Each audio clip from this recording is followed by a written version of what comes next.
In this video, I want to demonstrate two more ways that we can see interfaces and polymorphism hard at work.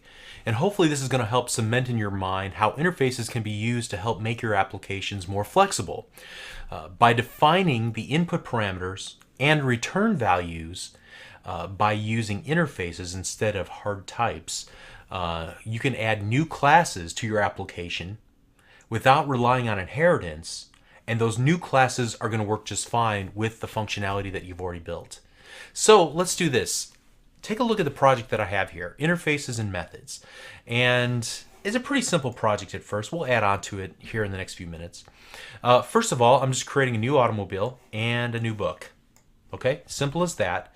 Now, you will notice that I do have a new class called print. Let's open that up, take a look at it. First of all, notice that it's static. Okay, so that means that I don't have to create an instance of the class, right? Okay, very good. Got it.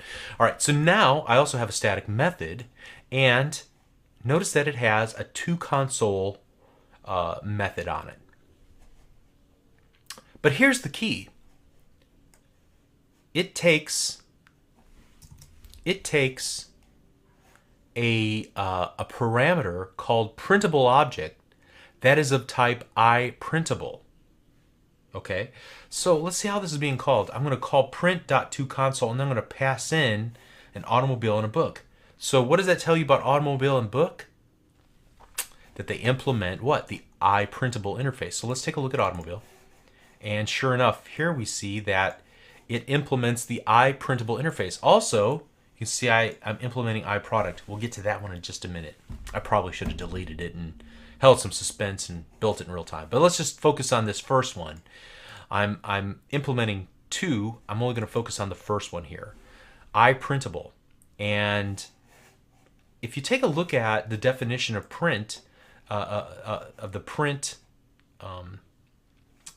class, that it is going to use this printable object and call its print method. So the iPrintable interface, which is right here, defines a single method print. So anybody who implements iPrintable is establishing a contract saying, I promise to implement the print method as one of the methods that I implement. Okay, so automobile did that. And you can see here's the print method.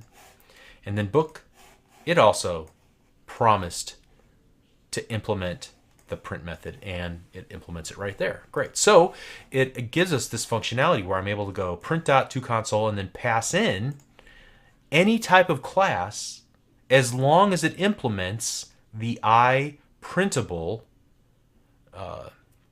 interface, right? Okay, so let's go ahead and run the application. And it seems to work. Very cool.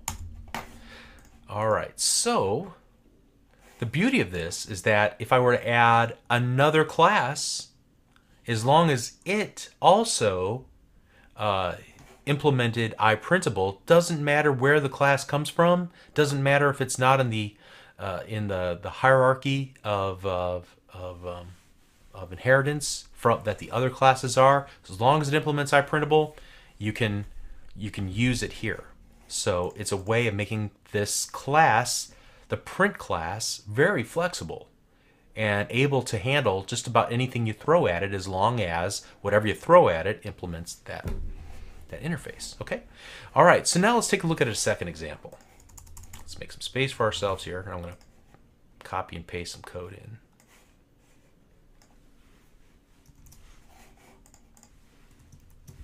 Here we go. All right, here's another example. As you can see, we have a warehouse class defined. So my warehouse equals new warehouse, and I'm going to add both the automobile and the book to the warehouse. And then ultimately what I want to do is find out what the oldest item in our warehouse is. All right. So let's look at some of the behind the scenes. The one I'm most interested in is this add method. Notice that it accepts an iProduct called product add. So whatever you're going to pass to the warehouse's add method, it has to implement that iProduct interface. Let's take a look at iProduct and notice that the iProduct implements get storage location. or I'm sorry, if you want to agree to implement iProduct, then you have to sign a contract saying you are going to implement get storage location. Okay, so let's take a look again at book, which as we can see, it also implements iProduct, and as a result, it promises that it fulfills its promise. It actually does implement the get storage location. Again, cheesy little example here, but it does return which warehouse it's typically stored in.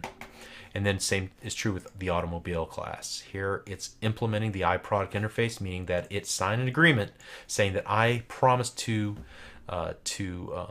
implement get storage location. You can see that the way it implements it is a little bit different. It provides some additional information, still a console.write method, just for purposes of illustration.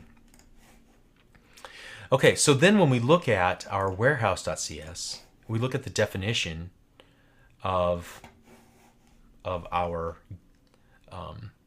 warehouse, and that is an interesting implementation in itself. First of all, let's look at the add method. First of all, it'll only take an iProduct. We already looked at kind of that definition through IntelliSense a moment ago. So the way that it implements this is that it's creating a different kind of generic class called a queue. And a queue does a kind of a FIFO, I guess you'd say, first in, first out scenario. And so whatever we enqueue, it'll be one of the first items in our list. Okay, and the first item that we can remove from the list. That's kind of the purpose of a queue, but it's a queue of type iProduct. So it's also using the iProduct, but saying I'm only going to store items in my generic collection called a queue that are of that type. Okay. So this inventory is an internal collection of type queue of iProduct. Okay, so then whenever we call get oldest item or get newest item, it's going to return back something that implements iProduct. Okay, again, return something. It's either going to pull back the oldest item or the newest item, the first item added to the queue or the last item added to the queue. So that's an example of using it as a return value. Okay, we'll get to that in just a second. So at any rate, let's take a look at our program.cs and run our application. And you can see here, that's the first part. We've already looked at that. Here's the second part. Where's our oldest product located? It's the 1976 Dodge Dart. It's stored in warehouse A. If we look at our program.cs, indeed the auto one, A1, that we defined here, was the first item, so therefore it's the oldest item in the warehouse. And then we were also able to call get storage location, which is defined because it implements iProduct. We say automobile, call your get storage location method. Okay, great. So let's look at one more example here. And what I want to do this time is kind of put my money where my mouth is, so to speak. And I've been saying the beauty of this approach of constructing our applications in this way, where we are both accepting as parameters and returning as values interfaces instead of real types. What I want to do is now turn our attention to the toy class. So say now we not only sell automobiles and books, but now we're also going to sell toys. All right, so a toy has some things specific about it, but most importantly, it also implements iPrintable and iProduct. So now, whenever we come back to our program.cs, you know, can we add a new toy to the mix and print it? Can we add it to the warehouse and expect it to behave in the same way that everything else has up to this point? All right, here's a drum roll. Yes, adding the Ken or Luke Skywalker action figure. And then where's our newest product located? The Luke Skywalker toy is stored in warehouse C.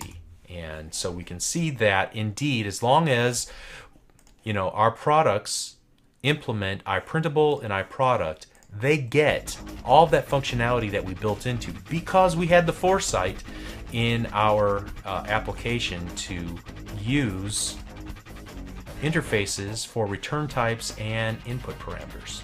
Okay, so that pretty much wraps up this part of the discussion, and I'll see you in the next video. Thank you.